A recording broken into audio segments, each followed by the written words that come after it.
예, 안녕하세요. 예, 상속 이야기 강사 이재호입니다. 예, 오늘은 대습상속인의 유류분 반환 범위에 대해서 말씀드리겠습니다. 자, 가끔 이제 대습상속인이 피고가 되는 경우가 있습니다.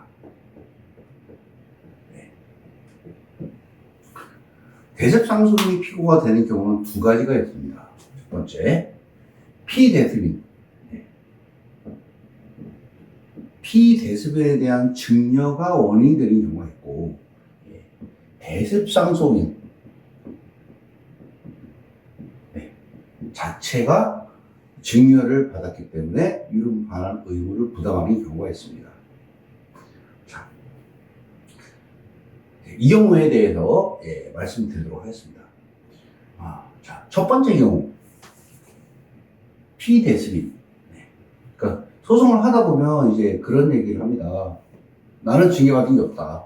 이렇게 얘기를 합니다. 자,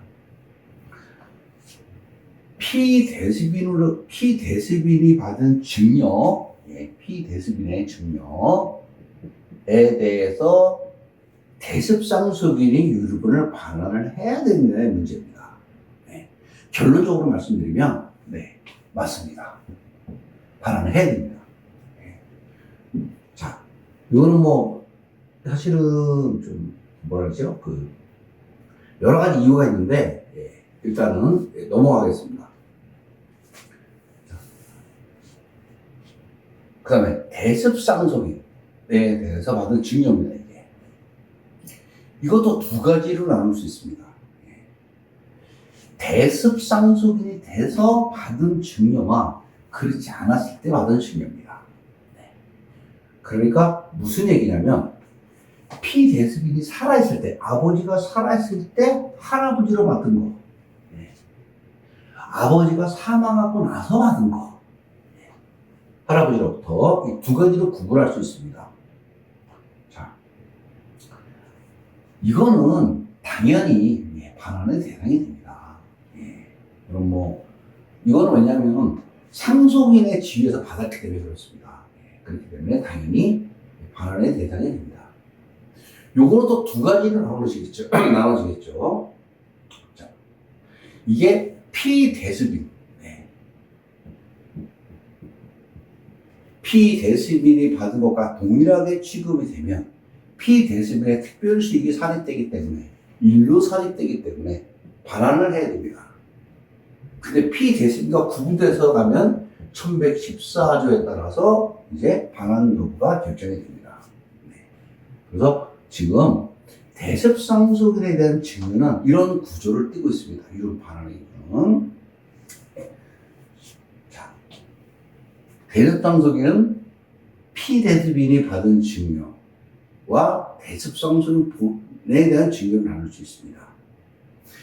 피대습인에 대한 증여는 당연히 반환의 대상이 됩니다. 그 채무도 피대습이니까 아버지가 받은 거에 대한 증여받은 재산에 대해서 내가 유류분 반환 의무를 부담을 해야 됩니다. 아버지가 옛날에 팔아서 썼다? 그거 상관없습니다. 좀 억울한 부분이 있을지 모르겠지만, 반환 의무 부담합니다. 대습상속인, 내가 받은 증여는, 이 아버지가 사망한 이후에 할아버지로부터 받은 거는, 대습 원인이라고 그러죠. 이제 피대습인이 사망하는 거를 대습 원인이라고 봅니다. 대습 원인이 발생한 이후에 대습 상속인의 지위에서 받은 거는 당연히 반환의 대상이 됩니다. 그렇지만 그렇지 않고 손자의 자격으로 받은 거, 아버지가 있는데 아버지가 있으면 나는 상속인이 아닙니다. 그런데도 불구하고 다이렉트로 받은 거는 두 가지로 나눕니다. 아버지가 받은 것과 동일하다 그러면 아버지가 책임을 져야 되는데 그 책임이 나한테 오니까 상이 내가 부담을 해야 됩니다. 그 아버지하고 구분되면 어떻게 되죠? 내가 제3자로 되기 때문에 1114조로 갑니다. 이게 대습상속인의 유류분 반환 의무에 따른 기본적 구조입니다. 이게. 그래서 이거를 잘 구분하셔야 됩니다. 자, 그러면 여기서 뭐 하나 또 나온 게 있습니다. 오늘 뭐 드릴 얘기는 사실 이게 이제 이걸 얘기를 드리고 싶었는데 대습상속인이 상속 포기합니다. 이렇게 됩니다. 무슨 얘기냐면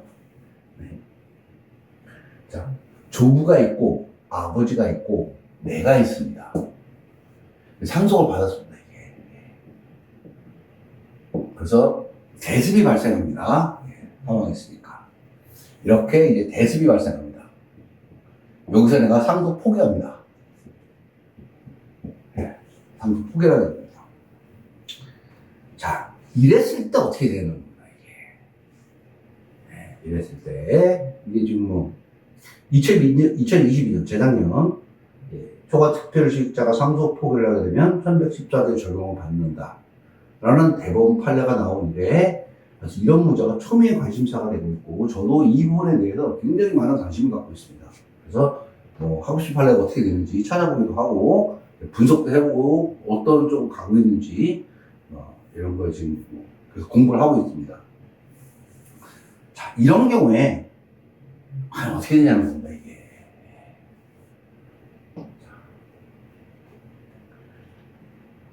이런 경우에는, 결론적으로 말씀드리면, 1114조가 적용이 됩니다, 이게. 예.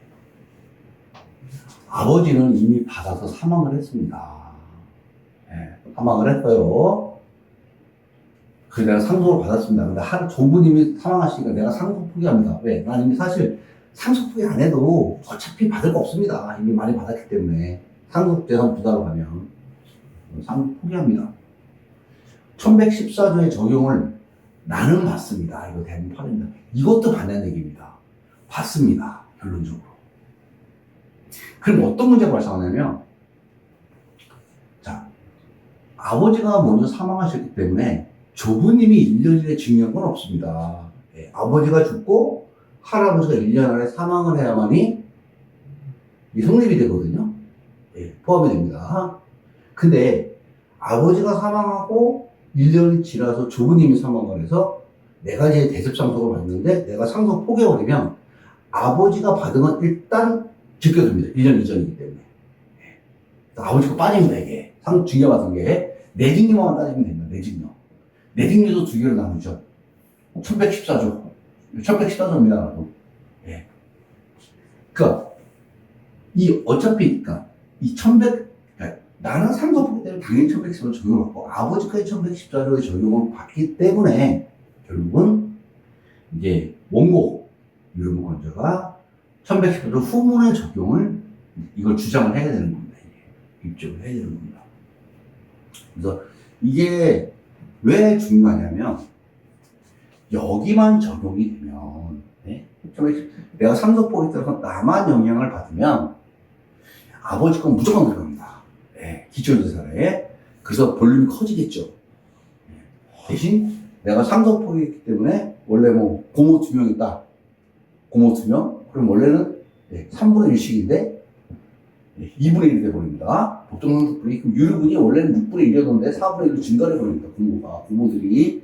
예, 원래 내가 상속 포기 안 했으면 아버지, 내 재산은 이제 뭐 1100조로 적용을 받는다 하더라도 아버지가 받은 거에서는 상속 포기 안 했으면 6분의 1만 줘도 될 거를 내가 상속 포기함으로써 6분의 1이 아닌 4분의 1씩 줘야 되는 겁니다. 이게 아버지. 그래서 상속 포기를 안 하니만 못하는 겁니다. 예. 아버지가 1114조 적용을 받지 않으면.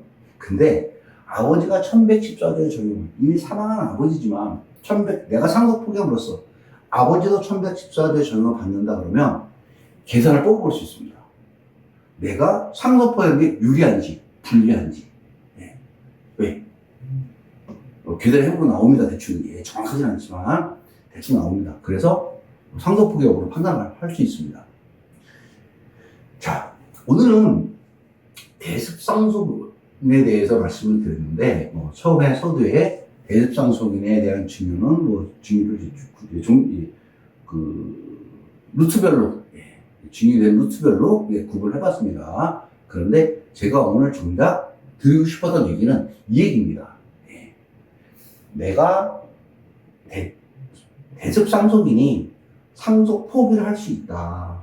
있는데, 내가 상속 포기하면 1114조에 적용을 받지만, 피대습인인 내 부모, 피대습인 내 부모도 내가 상속 포기함으로써 피대수빈도 1114조 적용의 대상이 된다는 얘기입니다.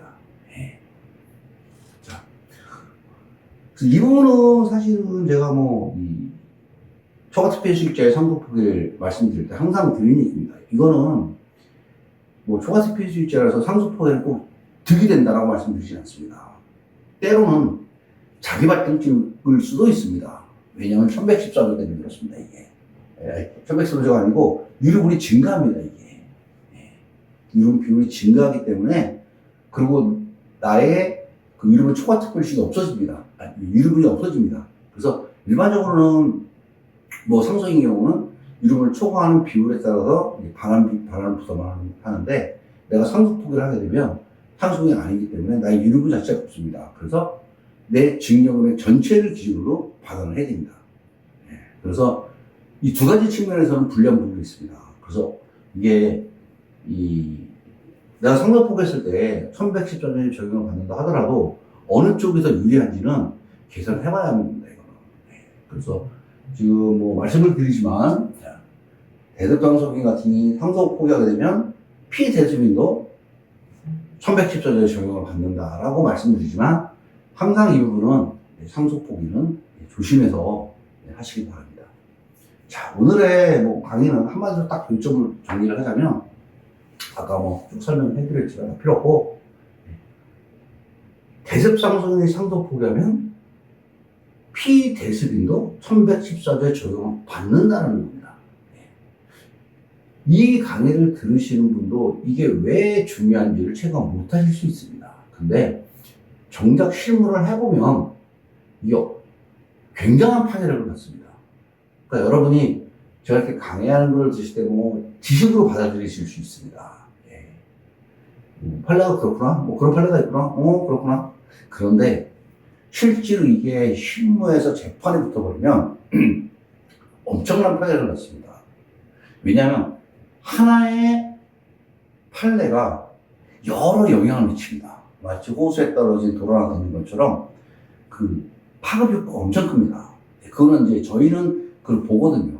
근데 그걸 아직 못 보신 분들은 그냥 대충 넘어갑니다, 이게. 근데 그렇지 않습니다. 이런 부분들이. 그러니까 오늘 이 대습 관련된 부분은 대습상속인의 상속폭에 대해서는 오늘 이 정도로 마치도록 하겠습니다.